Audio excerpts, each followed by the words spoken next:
So when the Assad regime fell in Syria last week, Israel pounced on the opportunity and began to move very quickly. Left-wing pundits also accused Israel of invading Syria or using the opportunity to attack yet another country. Some even blamed Israel for the fall of Assad's regime. Also, people were wondering why Israel viewed the fall as a good thing for the region when the conquering rebels probably are going to be even worse than Assad was. Meanwhile, Israel was making some very quiet, fast, stunning, calculated, and absolutely brilliant moves. One week later, the entire scope of the region here in the Middle East has changed. Iran's control of the region is gone, and according to Israeli commentator Hillel Fuld, the question now is, when will Israel attack Iran? Not if, but when. We'll get into all of these details on today's episode. I'm Luke Hilton, and this is the Israel Guys. Welcome to the Israel Guys, where we believe that in a world of anti-Israel propaganda and Jew hatred, you should have direct connection to the land and people of Israel. Guys, happy to have you with us. We're about to hit 300,000 subscribers, and I would love to do it before the end of 2024. So help us out. Hit that subscribe button, hit those notifications. Let me know if you guys are first-time viewer, listener. Would love to hear from you in the comment section. Before I dive into the absolute epic proportions of Israel's operations in Syria this past week, here's one story connected to Syria that the media definitely will not be telling you about. While the world watches CNN's theatrics and drama and maybe even some fabricated stories, who knows, in Syria, this is a story I can almost guarantee you're not going to hear anywhere else. There are 6 Druze villages on the Syrian side of the Golan Heights who just voted unanimously. I'm talking about hundreds of members, possibly thousands, coming together in one council and publicly voting with not one person objecting that they want Israel to annex their villages into Israeli territory because they want to live under Israeli rule. You can watch this video for yourself. We'll have some of the B-roll up on the screen. You can even see some of the English subtitles. Definitely encourage you, click the X link in the source links down below. Watch this for yourself. But they say in these videos, they have this massive council. The Druze, there's Druze that live on the Israeli side. Some live on the Syrian side, right? But they're Arab Israelis that live in the north here, Golan Heights. Many of them serve in the IDF. Those that live in Israel, they're some of the best soldiers in the IDF. They're trackers and intelligence guys. They're just amazing, very patriotic, very Zionistic. But there's Druze that live in Syria, right? On the Syrian side.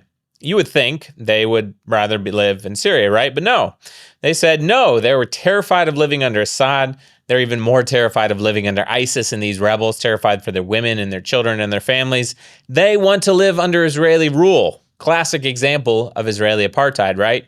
Of an Arab community, 6 Arab communities in a different country, actually coming together and voting and saying, we decided we want Israel to annex our villages so that we can live inside of Israel. I just think that's absolutely amazing. Again, you're not going to hear that in the mainstream media. So, as we all watched Bashar al-Assad's regime fall last week, we also watched Israel begin to move at lightning speed. Now, people all over the world quickly began to jump all over Israel, blaming them. They're like, Israel's been fighting in Gaza. They've been defending them against the Houthis. They've been striking back at Iran. They've been fighting Hezbollah in Lebanon.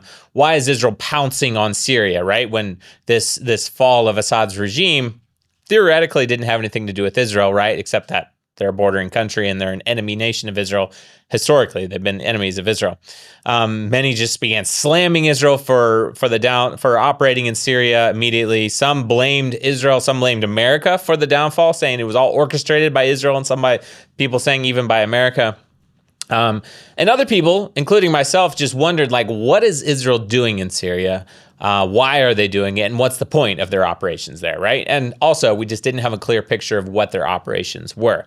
Now, all of a sudden, all of that has become very, very clear. And it's not only stunning, but these moves that Israel has done in their operations in Syria have been absolutely brilliant. I want to explain, okay? So I was reading some of the summary of the Israeli Air Force's operations in Syria. And this comes from open source intel on x.com. But according to estimates, 86% of Syria's air defense systems have been destroyed. Now, this is something I personally did not realize, right? That Syria's air defense systems and their air force capabilities were actually quite significant. I always considered Syria to be more of a, if at least looking at this particular region, Turkey, Lebanon, Syria, Jordan, Egypt, right? Seeing all these countries, Saudi Arabia, Iraq, Iran. I looked at Syria as one of the smaller players, as very poor, under oppressive regimes, more of like a third world entity, right? A lot of fighting in Syria over the last decade and a half. I personally did not realize they had serious air defense systems. They had serious air force capabilities. They were actually a major threat to Israel. And because of this, the airspace between Israel and Iran, hold on to that, this is very, very important, was something that was a very significant blockage for Israel's operational capabilities in this region.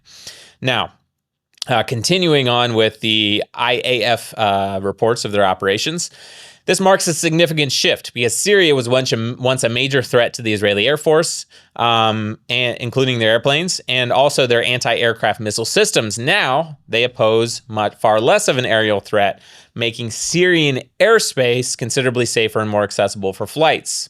Hint, an Israeli airstrike on Iran, okay? Syrian air defenses, we're talking SA-17 systems, 80% destroyed. SA-22 systems, 86% destroyed. And the IDF focused on Syria's most advanced air defense systems, which have intercepted Israeli missiles during recent years. One, I believe, I think I have the details later on in my show notes, but one Syrian air defense system actually took down an Israeli fighter jet in 2018, I believe. In addition, 90% of Syria's MiG-29 aircraft and approximately 80% of its Sukhoi 24 planes have also been destroyed, resulting in an overall 61% reduction in the Syrian Air Force's operational capabilities or capacities. So we've got air defense systems, the SAM systems, SA-17s, 22s, large percentage of Syrian Air Force destroyed, taken out.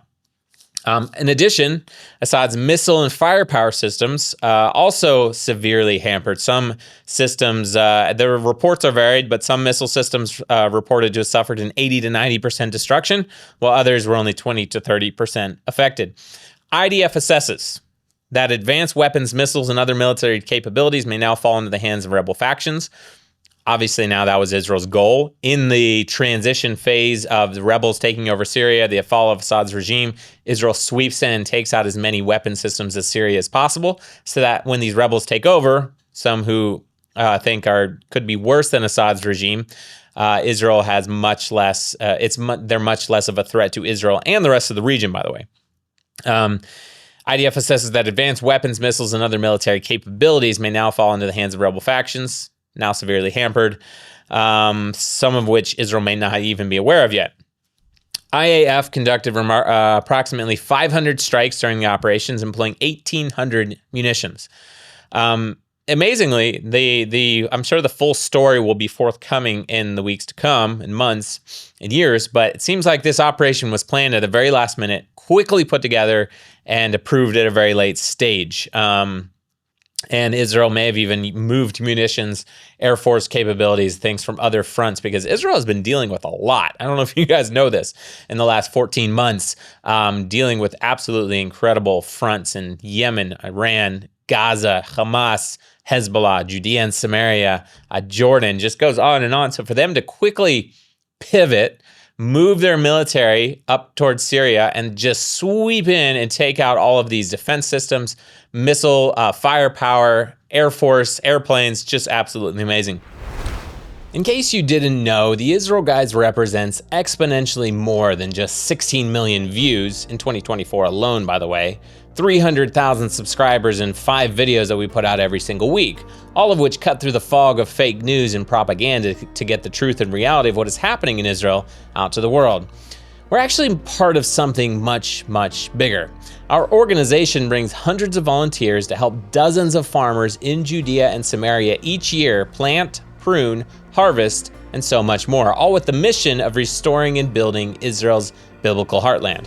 In addition, since October 7th, Operation Itai has brought millions of dollars of critical supplies and equipment to Israel to protect the Israeli farms and communities left vulnerable by the October 7th attacks. For 2025, however, we have even bigger plans. Tens of millions of people need to hear the truth about Israel.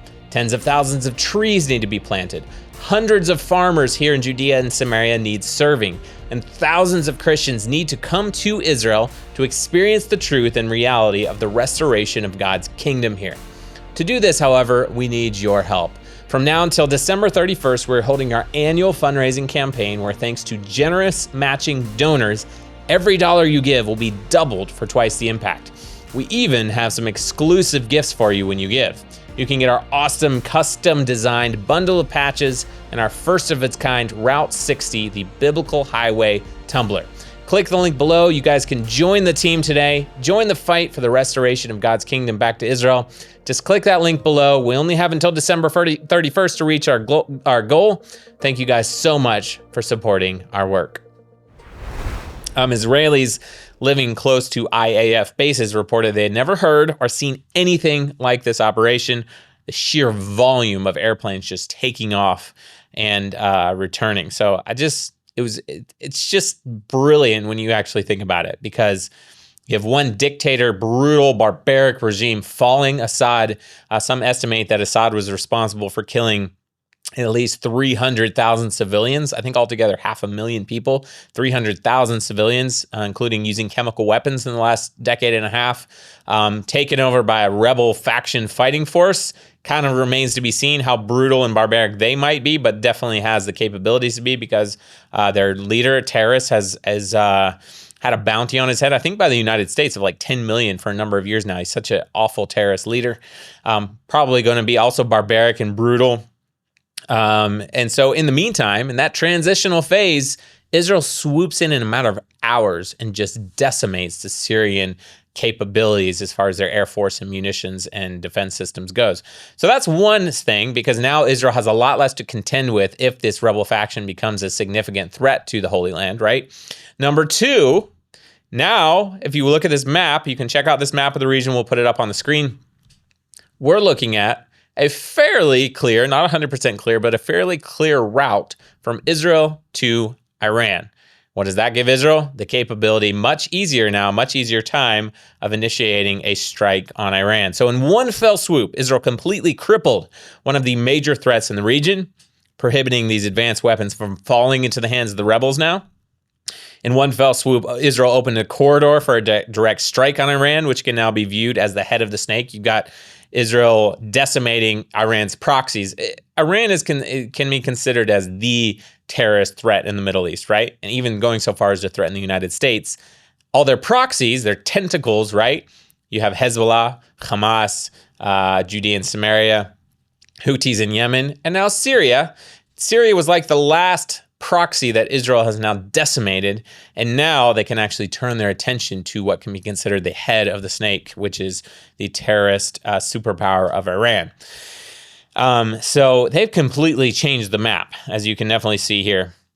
I do want to read just a couple quotes from an ex-user I found. His name is Naftali Hazoni from Tel Aviv, I believe. He's a former self-proclaimed former Israeli fighter pilot turned Special Forces combat soldier. He put this map up that you guys can see on the screen that just really shows you how Israel has cleared the corridor going to Iran. He said, quote, Israel has now destroyed Syria's air defenses, dropping 1,800 bombs and over 500 targets in a few hours. This means Israel can use Syria's airspace more freely, turning Syria into a springboard for attacking Iran. Syria used to possess the most densely concentrated array of air defense batteries in the world. Dozens of Russian-made SA-17, SA-22, SA-6, SA-8, and SA-5 batteries launched hundreds of missiles at Israeli fighter jets over the past decade, even downing an Israeli F-16 in 2018. Generations of Israeli fighter pilots were raised memorizing the range of Syrian SA-5 missiles, 180 miles, by the way, and studying the vulnerabilities of the MiG-29 planes. No longer the nemesis of the Israeli Air Force has been completely destroyed. And he goes on, and you can check out his very insightful posts on X as well, using the link in the description below. his map that he put up. So just to kind of wrap all this up for you, I thought this was fascinating that this headline would come out right now. And that is, I found this in the Jerusalem Post, but it's reported by the Wall Street Journal, that ahead of his January 20th inauguration, President-elect Donald Trump is evaluating the possibility of preemptive strikes on Iran to stop their growing nuclear program.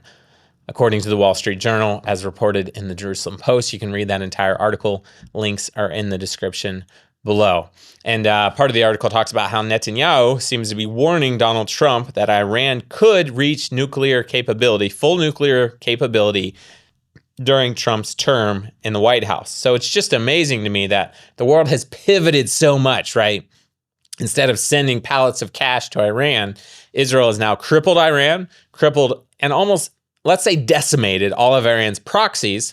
And now Israel has a clear path to striking Iran directly, an almost clear path. And now the Trump administration is actually considering and assessing and researching whether or not the American administration would need to strike Iran as well, possibly a dual Israeli-American strike on Iran, cutting off that head of the snake, the terrorist superpower in the Middle East, who, by the way, has vowed to destroy Israel, the little Satan, and America, the big Satan. Absolutely just stunning and brilliant moves by Israel this week. And now, as awful as Assad's regime was, because I don't want to downplay that his regime was good and the rebel factions moving in is going to decimate Syria. No, Assad murdered 300,000 plus civilians, including chemical weapons, right? But also, we're not going to downplay the rebel faction, these ISIS type factions moving in and taking over Syria. So those are both just awful things. We can pray for the people of Syria and stand with them. But at the same time, we can see behind the scenes in this region what's going on kind of in the regional capacity here, and the just absolutely stunning and brilliant moves that Israel made in the last week. Guys, please don't forget to click the link below and consider joining and supporting our end-of-year fundraising campaign here at Hillel and the Israel Guys. And by the way, get some awesome exclusive Israel Guys merch as our gift to you. Things that we don't have on the market. They're not on our store. They're made exclusively just for you. If you wanted to support the work of the Israel Guys, now is the time to do it, specifically in this campaign. Click that link in the description below. As always, stop listening to the lies and propaganda and connect with the truth of what's happening here in Israel. We'll be back soon here at the Israel Guys.